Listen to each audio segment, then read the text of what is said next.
Kunja Bihari.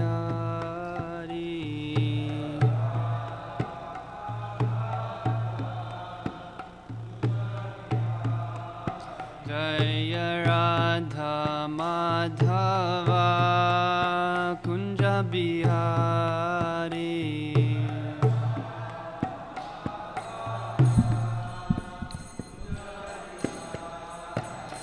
Jaya Gopi Janavalabha Girivaradari.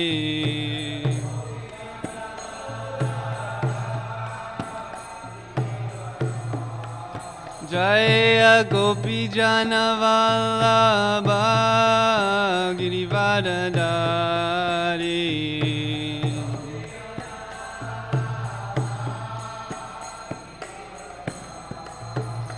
Yashodanandana Braja Janaranjana. Yashodanandana Braja Janaranjana. Jamuna Tira Vanachari. Jamuna Tira Vanachari. Kishori. Jai Radha Madhava Kunja Bihari.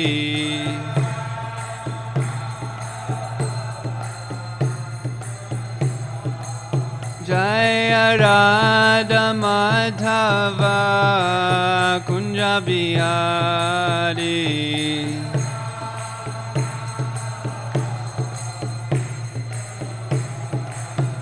Gopi Janavalabha Girivaradari.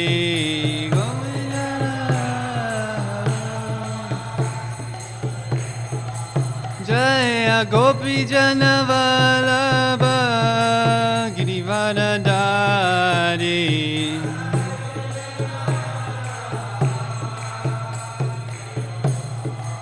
Yashodanandana Braja Janaranjana. Jamuna Tira Vanachari. Jamuna Tira Vanachari.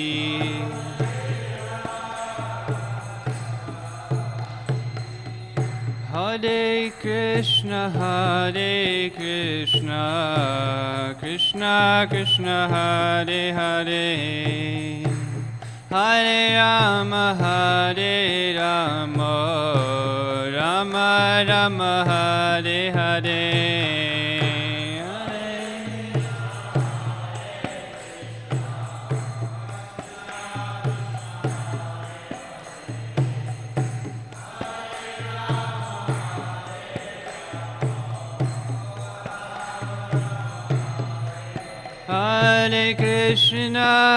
Hare Krishna, Krishna Krishna, Hare Hare, Hare Rama, Rama Rama, Hare Hare.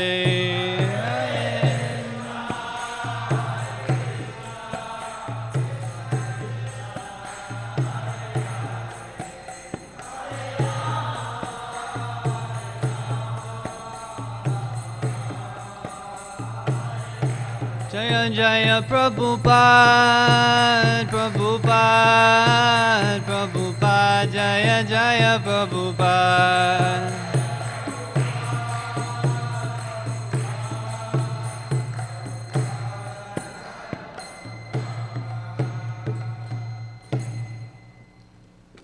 Jaya Om Vishnupad Paramahamsa Parivrajaka. Arshodhara Sati Shri Shri Maharaj Avankars A.C. Bhaktivedanta Swami Srila Prabhupada Ki. Grantaraj Srimad Bhagavatam Ki. Samaveta Bhaktivinoda Ki. Nitai Gauda Premanandi. All glories to the assembled devotees. All glories to the assembled devotees. All glories to the assembled devotees. All glories to Sri Sri Guru and Sri Gaura.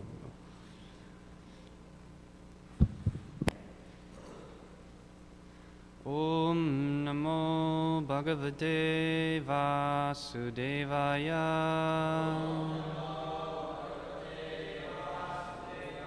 Om Namo Bhagavate Vasudevaya.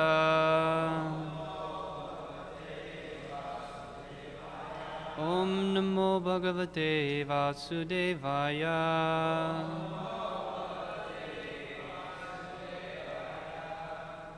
Continue readings from Srimad Bhagavatam, 5th Canto, Chapter 14, Text 8.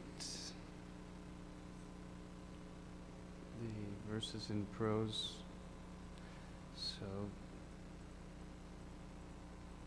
translation and purport by His Divine Grace. A.C. Bhaktivedanta Swami Srila Prabhupada Ki. Translation. Sometimes the conditioned soul is absorbed in finding residential quarters or apartments and getting a supply of water and riches to maintain his body. Absorbed in acquiring a variety of necessities, he forgets everything and perpetually runs around the forest of material existence. Purport. As originally mentioned, a poor man belonging to the mercantile community goes to the forest to get some cheap goods to bring back to the city to sell at a profit. He is so absorbed in the thought of maintaining body and soul together that he forgets his original relationship with Krishna and seeks only the bodily comforts. Thus, material activities are the conditioned soul's only engagement. Not knowing the aim of life, the materialist perpetually wanders in material existence, struggling to get the necessities of life. Not understanding the aim of life, even though he acquires sufficient necessities, he manufactures artificial necessities and thus becomes more and more entangled. He creates a mental situation whereby he needs greater and greater comforts. The materialist does not know the secret of nature's ways. As confirmed in Bhagavad Gita 3.27, Prakrite kriyamanani gunai karmani sarvashaha ahankara vimudhatma kartaham iti manyate. The bewildered spirit soul, under the influence of the three modes of material nature, thinks himself to be the doer of activities which are in actuality carried out by nature. Due to lusty desire, the living entity creates a certain mental situation whereby he wants to enjoy this material world. He thus becomes entangled, enters different bodies, and suffers in them. Om Jnana Timirandasya Gyananjana Shalakaya Chakshurun Militam Yena Tasmai Shri Gurave Namaha Shri Chaitanya Manobhishtam Stapitam Yena Bhutale Swayam Rupa Kadamayam Dadati Swapadantikam Vancha Kalpatarubhyascha Kripa Sindhubhya Evacha Patitanan Pavanebhyo Vaishnavebhyo Namo Namaha Jaya Shri Krishna Chaitanya Prabhu Nityananda Shri Advaita Gadadhar Srivasadi Gaura Bhaktarinda Hare Krishna Krishna Krishna Hare Hare Hare Rama Ram Ram Hare Hare. Translation repeated. Sometimes the conditioned soul is absorbed in finding residential quarters or apartments and getting a supply of water and riches to maintain his body. Absorbed in acquiring a variety of necessities, he forgets everything and perpetually runs around the forest of material existence. Hare Krishna. So I was just asked to be up here. Please tolerate the class. This is really a very ecstatic chapter, the forest of enjoyment. Sometimes, generally when you go to a forest, you're seeing very nice things. Nature, the birds are buzzing, the bees, the trees, nice lakes. But actually the forest of enjoyment, or the forest of material existence, is always miserable. we were hearing that in the prayers of Prahlad Maharaj, the issues that we have in this material world are so miserable, but even more miserable is actually the so-called attempts at solutions. When we try to solve the problems of material life, that in itself is even more miserable than the problems themselves. So here is a description, as we've been hearing, this living entity absorbed in the forest of material existence, specifically finding residential quarters or apartments and getting a supply of water and riches to maintain his body. This absorbs the consciousness of the conditioned soul. And it is considered most unfortunate, actually, that as we understand, the soul is the eternal servant of Krishna, Jivira Swarupai Krishnara Nityadas. But Prabhupada's explaining the purport that actually, by getting so absorbed in material activities, he completely forgets his position, his constitutional position. And so there's nothing more unfortunate, actually, in the world, in all of existence, than seeking the minute and insignificant happiness. Again, it's compared to, Dhruva Maharaj says, I was seeking after broken pieces of glass, actually, material enjoyment. But I found these great gems, actually, of Krishna consciousness. So, under the spell of illusion, the living entity, the jiva, forsakes the most fulfilling and complete and satisfying existence of Krishna consciousness to pursue an illusion, actually, nothing but a mirage, just a dream, just like a TV show. We've seen so many different TV shows, but we understand that it's nothing but, it's like it's a drama. There's a camera, there's a setup, there's lines. It's not real, it's not substantial. So forgetting the actual eternal relationship of ourselves with God, we pursue this illusion, this dream TV show. And what is the result? The result is only actually suffering. Because that is this forest of material existence, of material enjoyment. And we know that yehi samsparshaja bhoga dukkha yonaya evate. Whenever the senses come in contact with their sense objects, the result is only suffering. So it's this illusion that's very prominent in the consciousness. That's the only platform that can sustain a very miserable program, unless the illusion is perpetually rising in the mind that actually this will give me happiness, even though the result is telling something directly opposite. Until our mind and intelligence are convinced, actually, of this fact, we'll continue in this forest of material existence until we can actually get convinced, we can fix our intelligence properly. Then even trying to get out, or philosophically understanding, if we don't have the actual experience of a higher taste, then we'll remain actually in the material world. So here the conditioned soul is absorbed in finding residential quarters or apartments and getting a supply of water and riches to maintain his body. In the spiritual world, the jiva's only occupation is service to Krishna. By that service, actually, everything is provided. He doesn't have to seek out residential quarters or apartments. He doesn't have to worry about getting a supply of water. There's no water shortages in Vrindavan, droughts, or riches. I haven't heard of many beggars in the spiritual world. Actually, by serving Krishna, everything is provided. So this is a unique, peculiar situation of the material existence, is that in forgetting his eternal relationship, he has to go and just become a beggar, trying to simply maintain his body. This is, again, most unfortunate and most foolish. But unless he can come to the proper understanding of his actual position, he has no alternative. Absorbed in acquiring a variety of necessities, he forgets everything and perpetually runs around the forest of material existence.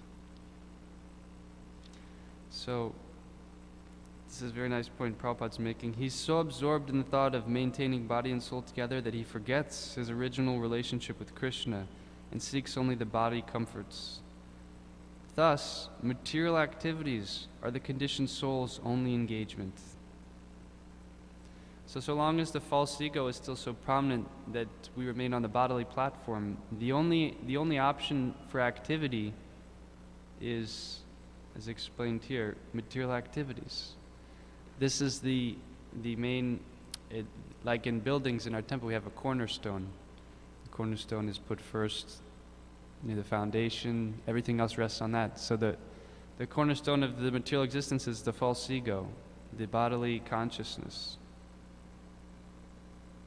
Material activities are the conditioned soul's only engagement. So until we can begin to dismantle or begin to remove the false ego, then we will be stuck always in this forest of material existence.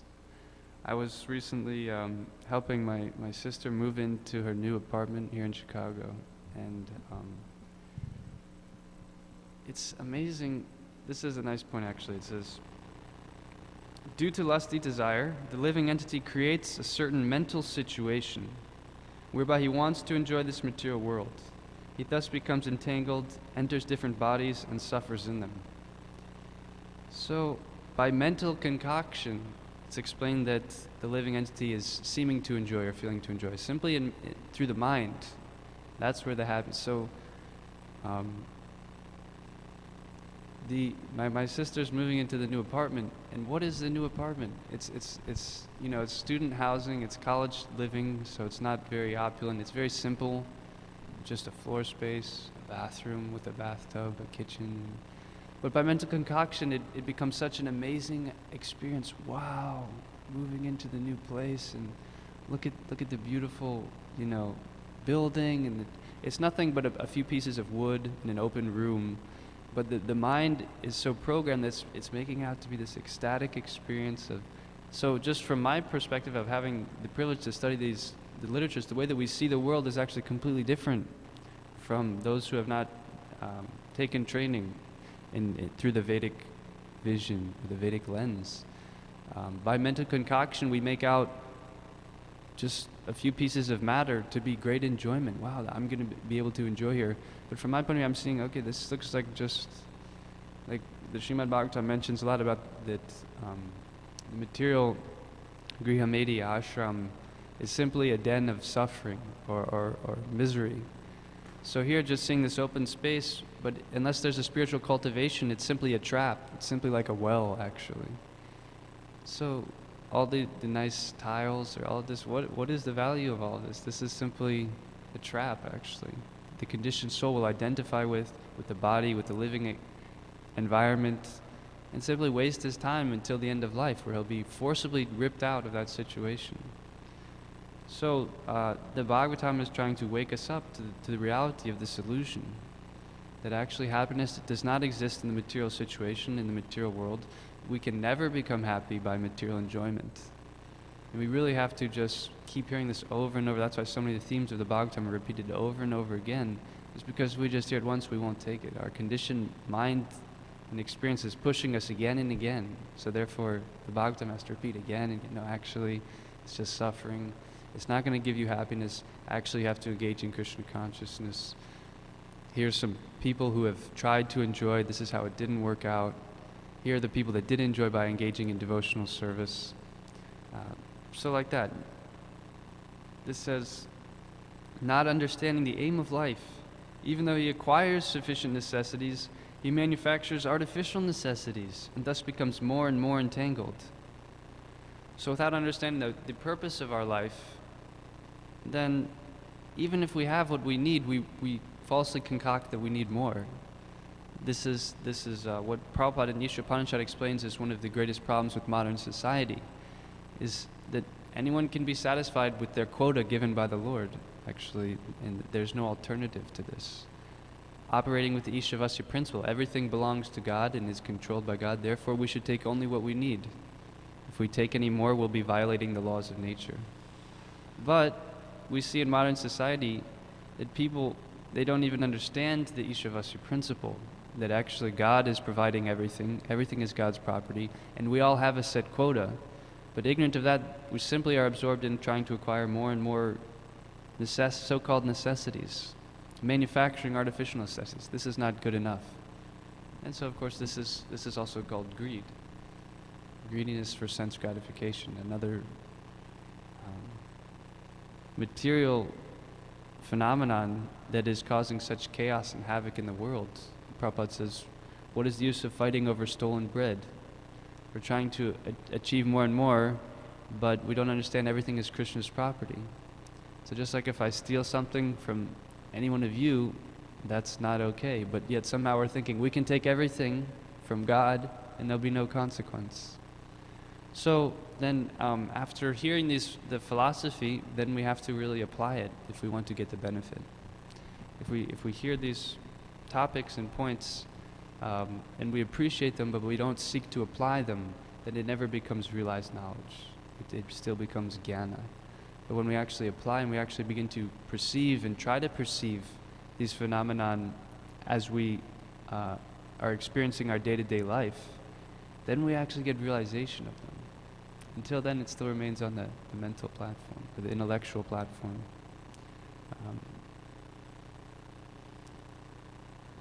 So the verse quoted here is that the materialist does not know the secret of nature's ways.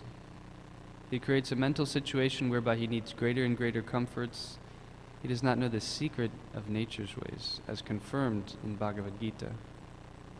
The spirit soul, bewildered spirit soul, under the influence of the three modes of material nature, thinks himself to be the doer of activities which are in actuality carried out by nature.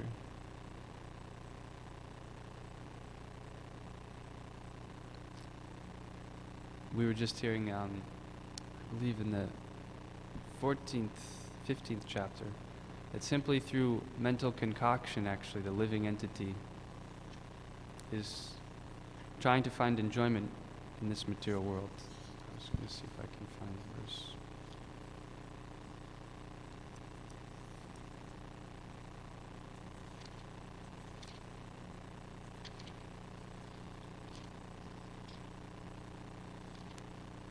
So by hearing from Srimad Bhagavatam, by hearing from the spiritual master and the Vaishnavas, it actually rearranges our conceptions of enjoyment, because we know the living entity is constantly, eternally seeking enjoyment. But unless he can experience that spiritual enjoyment, he's forced to remain in the material world, seeking through this forest, trying to concoct happiness out of gross matter, which is always an incompatible situation.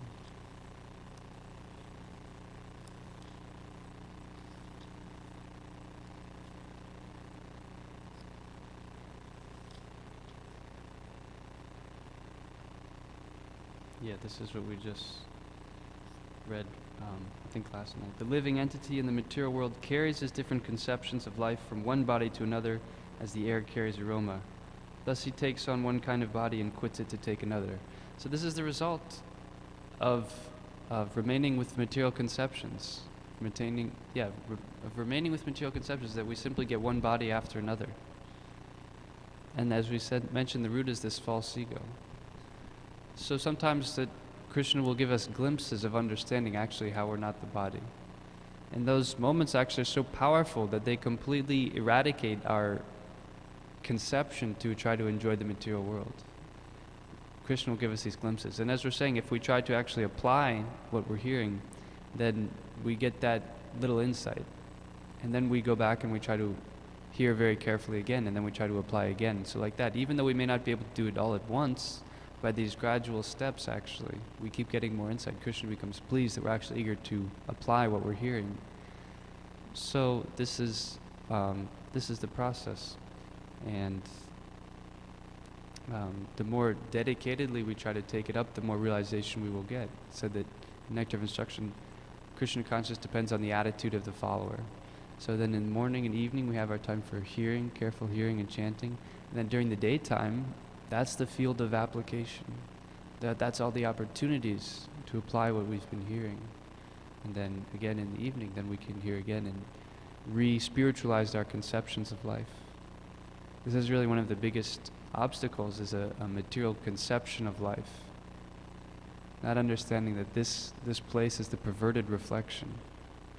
Even when we may come to devotional service or try to engage in Krishna consciousness, if we're still thinking in a material way about this world, then we won't be able to make the substantial progress needed, actually. If we're still thinking this world is the place to enjoy, now I can enjoy being a devotee, living in the temple.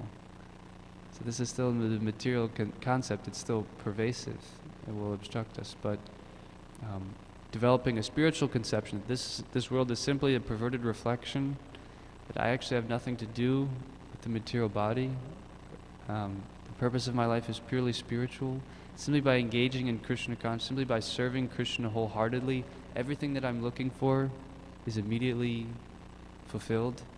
All of my spiritual happiness, my loving relationships, what to speak of my bodily necessities, are immediately taken care of. So we're hearing this nice class on surrender on the ride back. So this is the point. Why should we not surrender? Krishna is the most intimate friend of the living entity.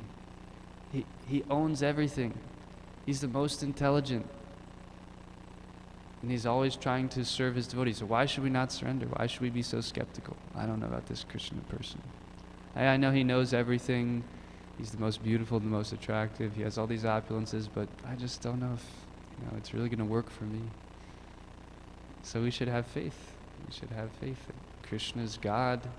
He's ordering the living entity to surrender, so the surrender is in the living entity's best interest. Not that Krishna wants to set us up for some big disappointment. But the reason it's difficult is because we're materially attached. So then Krishna will test our attachments, start to poke a little. Just like if you have a little wound, and someone kind of pokes at it a little, you immediately kind of recoil. So because of the material attachments, Krishna will try to help us spiritually by pulling at our attachments, but then that's when we don't have faith. We say, I'm not sure. So again, the essence of all of the Bhagavad Gita's instructions is to surrender and develop faith that Krishna knows what's best, and he can immediately deliver us from this forest of so-called enjoyment, the forest of material life.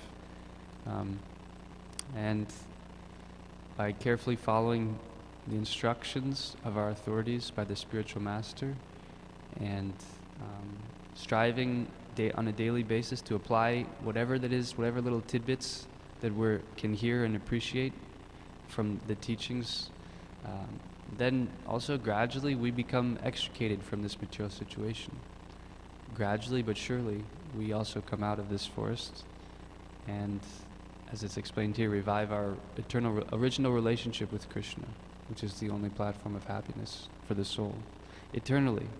Not that just now, just in this day and age, Krishna consciousness is the solution, but eternally, for all time, in the past and in the future. The jiva will only be happy by awakening his love of God, his love of Krishna. And material enjoyment will always be a source of misery, eternally. Not that this type of variety, or this amalgamation of material enjoyment, this day will sometimes give me pleasure. No, it will never actually. The transformation of matter will never give us satisfaction, but Krishna consciousness will always give us satisfaction. So, thank you very much for tolerating the class. Thank you. Anything you'd like to share, Prabhu?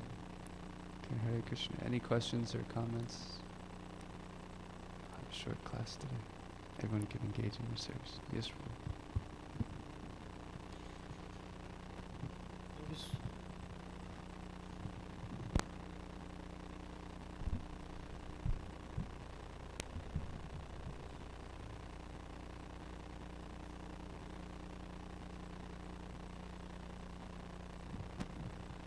Thank you for sharing your realizations with us.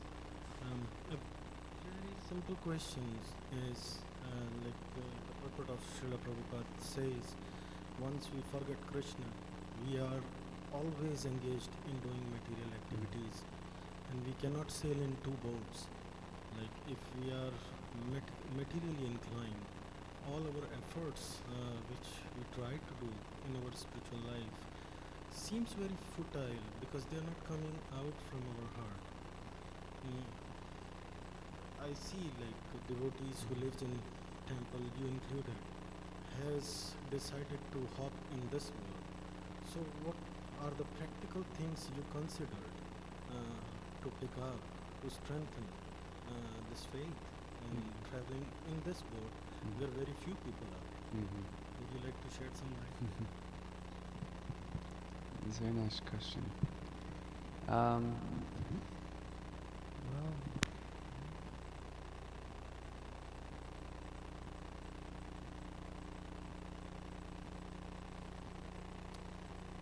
for myself, I guess, but anyone else also I would encourage to share. I consider that I had the privilege to see, in a lot of sense, the futility of some aspects of material life, or to get glimpses into the illusory aspects of that type of happiness. Specifically, I think one of the biggest types in our culture where people are looking for happiness is in love, so-called love, I guess, society, friendship, Prabhupada says, but that when a man and a woman come together and they fall in love, and then we were talking about by the act of marriage, then their whole life then is going to be in a very set, determined path, actually. They limit their freedom in one sense to pursue what they perhaps may like to do by so much. For their whole rest of their life, they have a certain engagement that they're fixed on. And because it's based in the material sense on illusion, so-called love, in the material world actually is nothing but lust, we know. It's just sense gratification. So, by seeing that this is a completely artificial kind of climax of material existence.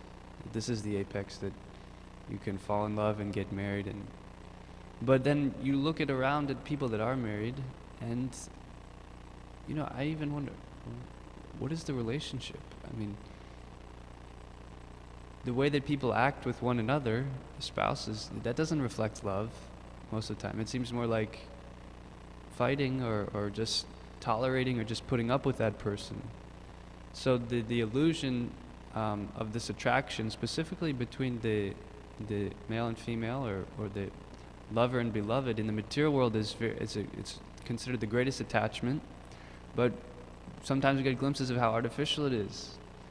To really dedicate or surrender my whole life to that type of establishment, when I can see that the result is not. Even they say some sparks in the beginning, okay, but how long until those sparks go out? I'm yet to see such a vibrant relationship, even a few months or years after, so-called love.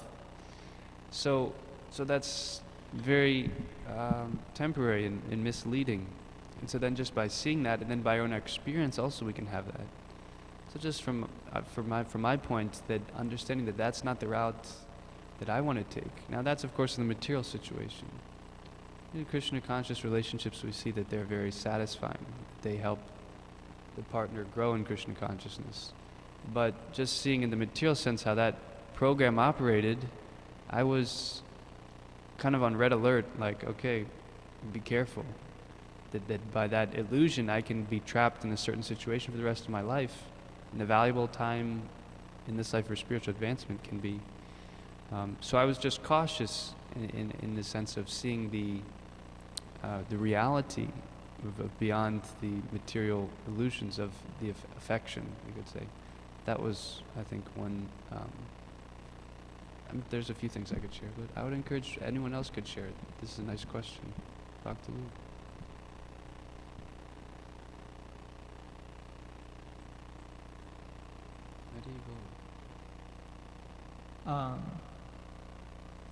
Can you repeat the question? Because I caught half of it at least, and then I was hearing your reply downstairs.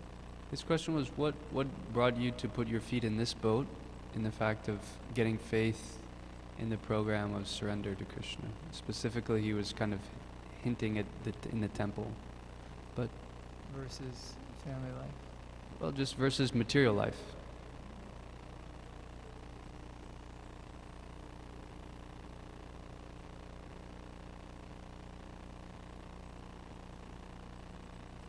Yeah, there's a lot of things, definitely, like you were saying, a lot of things to say.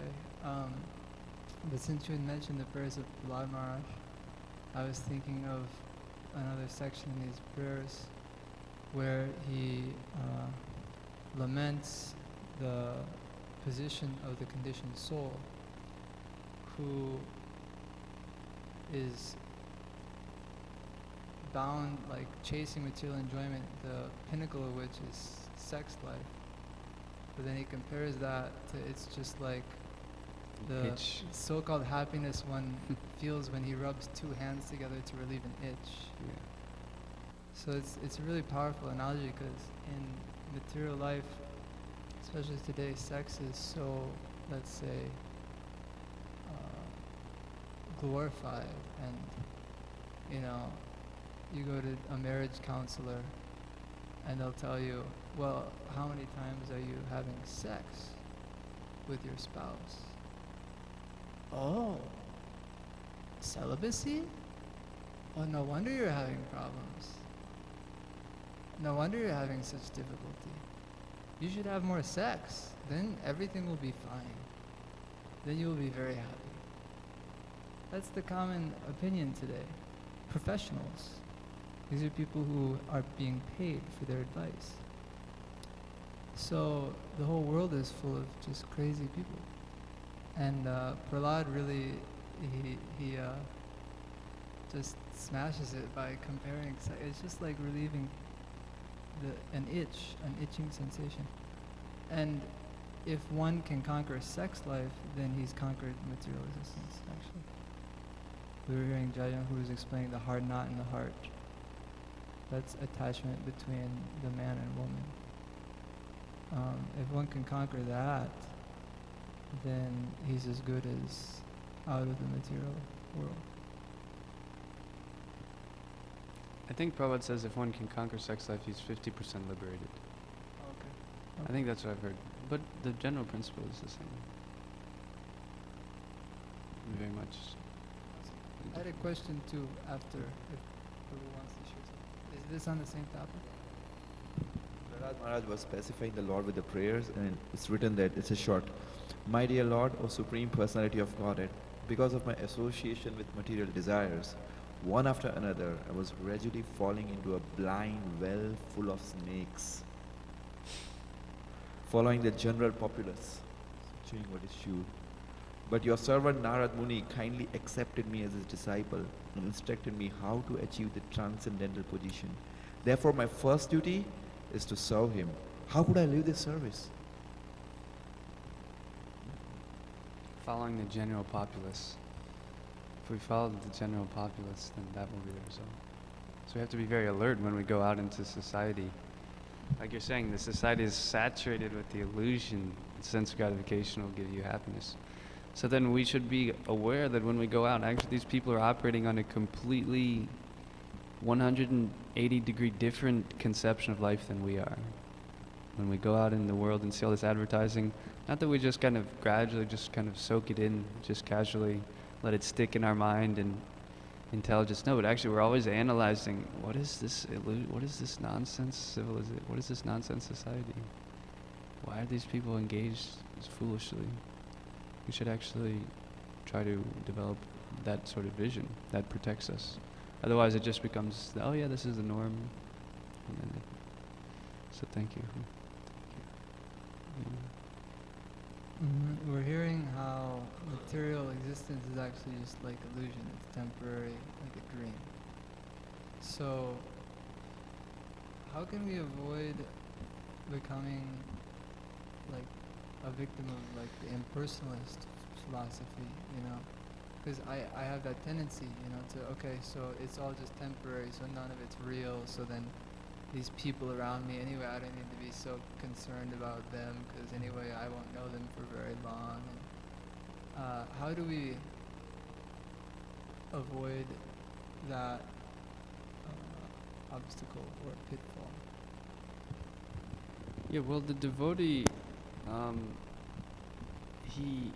he has to be expert, so he has to understand that the distinction, just like, well, that example is not so relevant, but basically he has to understand the material existence is temporary and miserable, but the spiritual existence is eternally blissful. The jivas are part of the internal energy. So the loving relationships with devotees, they're actually in that sense more eternal, the relationship, because it's between two eternal part and parcels of Krishna. But the miserable part, so I would just say discrimination, careful discrimination, and if the focus on proper devotee relationships is there, See, the Vedic culture is actually a training ground for developing our relationship and love with God. The culture is itself training us on how we can ultimately relate with Krishna in the spiritual world. So from every little aspect that we do, and a part of Vedic culture is very purifying. So we don't neglect the culture, but we practice the culture because that's naturally awakening our Krishna consciousness by offering respect, by paying obeisances to devotees, the way we honor prasadam.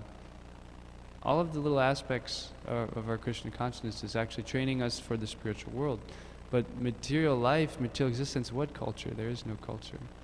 So we may be callous towards the material existence, material culture, which is completely artificial, completely temporary, completely miserable. The relationships are fake. But as we practice devotional service, we greatly respect Vedic culture and seeing it in relationship with Krishna and seeing the devotees in relationship to Krishna.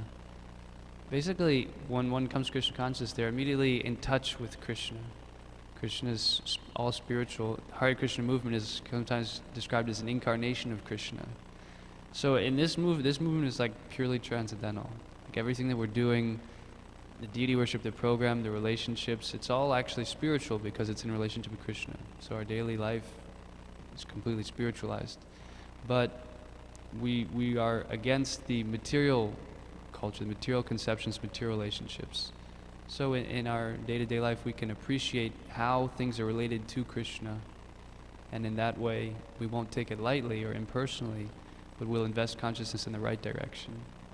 So I don't know if that helps, but I would just say kind of discriminating the sat from asat features of our life and the outside world. Thank you. Yeah, you have something? Yeah.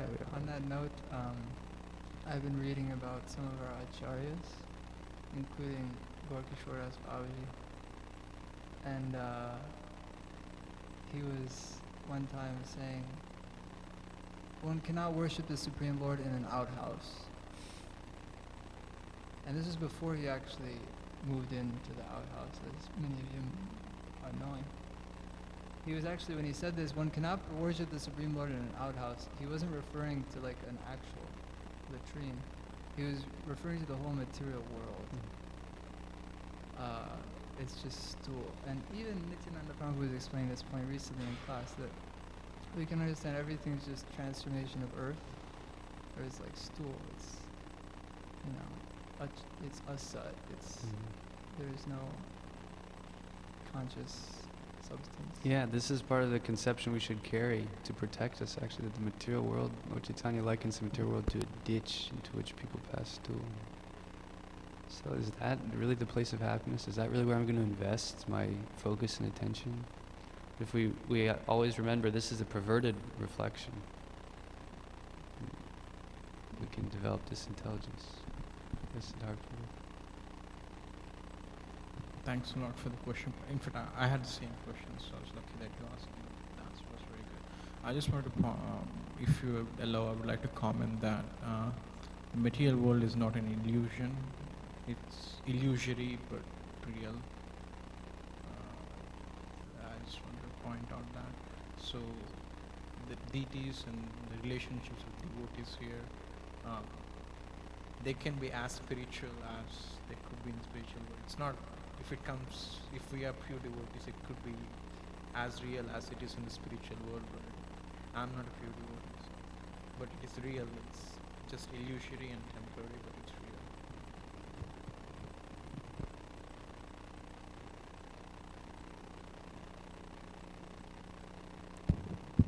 Hare Krishna Prabhu, thank you for class.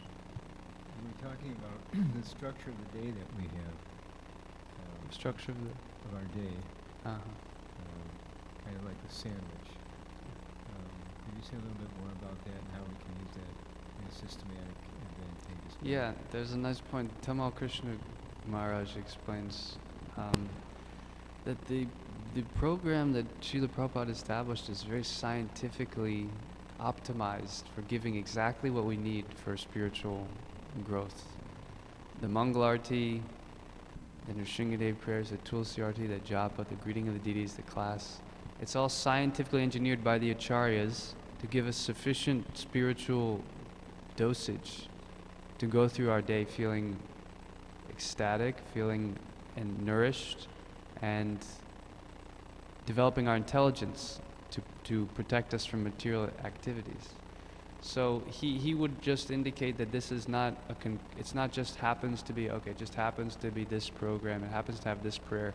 But he's emphasizing that actually by the acharyas prescribed the specific types of program that we're doing, and it's actually providing everything that devotee needs in ISKCON. So I was appreciating his point, referring that it's not just happens to be this prayer, that prayer, but actually it's specifically mentioned by the acharyas, prescribed.